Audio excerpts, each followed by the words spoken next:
Yeah. Wow. It smells good already. It smells like the dairy I remember eating. So you've gone plant-based and you've tried the mozzarella vegan cheeses on the market and you're disappointed. This is where disappointment ends.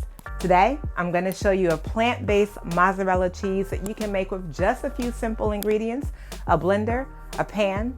Let's go.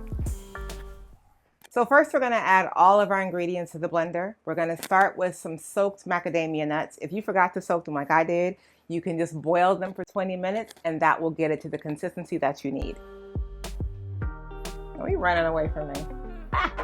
Next, we're adding in some unsweetened dairy-free yogurt. Y'all, be sure that it's unsweetened. You do not want to have any vanilla sugar. Don't make a mistake when you go to the grocery store, okay? Make sure it's the unsweetened kind. We want to get all that in there. Yes, don't waste, child. Stuff is too expensive to be leaving extras in the thing. Get it all out. If you don't have the yogurt, you could substitute with water, but I like using the yogurt because it gives it more of that rich dairy flavor that we're looking for. Next, we're going to add in some arrowroot powder. Then we're going to add some avocado oil. If you don't have avocado oil, you can use coconut oil as well. Then we're going to add in some nutritional yeast. Then we're going to add in some salt. Now, the type of salt you use matters. We're using fine sea salt. So if you have Himalayan pink salt or like larger flakes or whatever, be very careful because depending on the size of your salt, you can actually oversalt the cheese. So we're going to use fine sea salt for this. Then we're going to add in our lactic acid. This lactic acid is what gives it that kind of tanginess that dairy can have.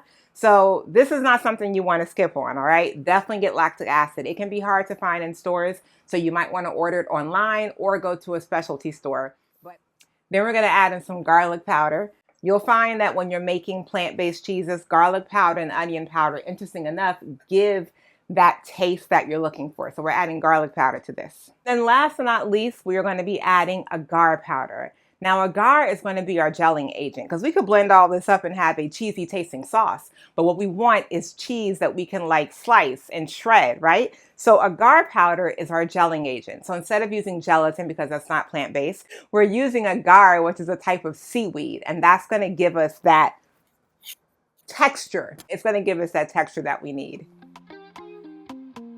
And then we're going to take it all and blend it up. And what we're essentially making is a cheese milk.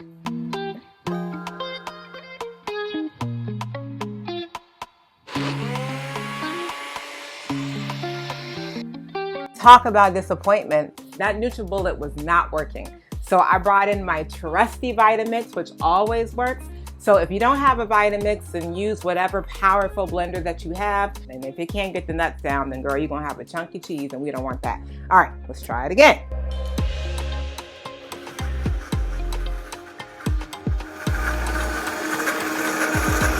And y'all, don't be afraid to let this go. You want this to be smooth, so you might be blending anywhere from 2 to 6 minutes.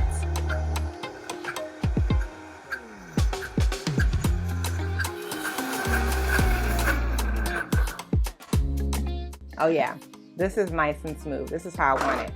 Now this is a good time to taste it because remember I was talking about that salt earlier, how you could oversalt the thing.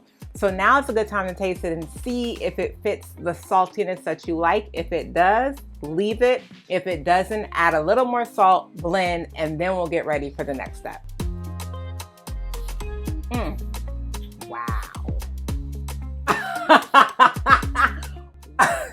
I am forever blown away by how plants can do the things that we need them to do. Not only can they heal us, can they restore us, but they can taste so good. And just with a little bit of creativity, you can eat the things that you gave up. But you know what you really gave up? You gave up the health ailments. You gave up the sickness. You gave up the dis-ease in your body. And what you were allowing in is all the goodness. Mozzarella cheese, y'all. Mine is perfectly salty. I don't need anything else.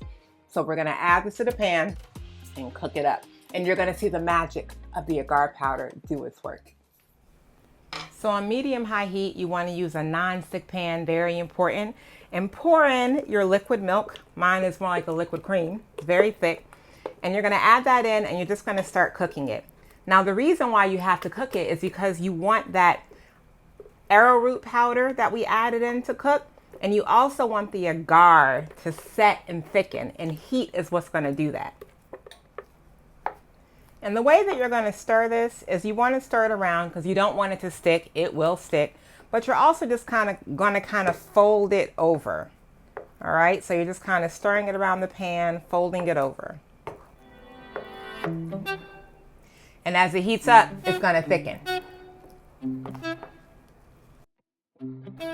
So one of the things you'll notice as you stir it over time with the heat is that it thickens, but not only does it thicken, it starts to pull differently.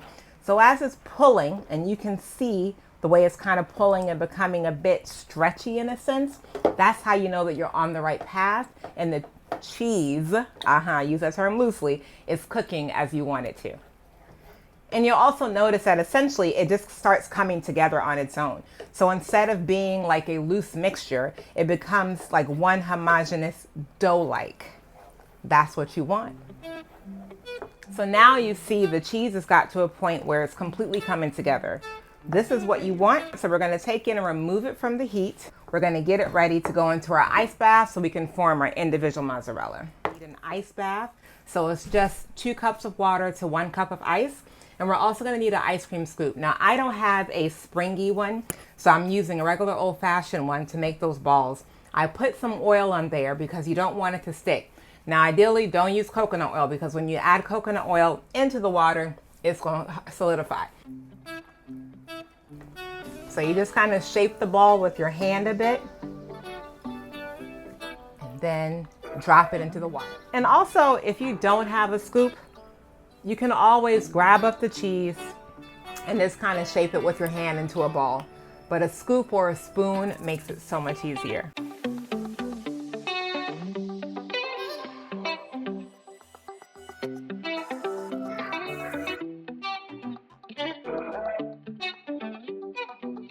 So now that we have all of our mozzarella cheese in our ice bath, it's pretty much set. So what we're gonna do is we're gonna take each one. You just wanna pat them dry and put them on the plate. Wow, it's so crazy. It feels just like mozzarella that you would buy that was just sitting in brine. Now, interesting enough, you are not gonna have these sit in brine, okay? You don't want these to sit in brine. You're actually gonna just kind of lightly pat them dry and keep them in a container, airtight, and keep it in the fridge. And then you can use these in some of your favorite dishes.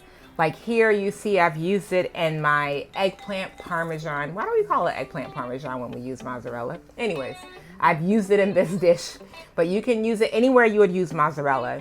I'm talking your pizza, whatever Italian dish, your pastas, whatever it is that you like to use, you can use this mozzarella. All right, y'all, until next time, eat well, be well, and I'll see you soon.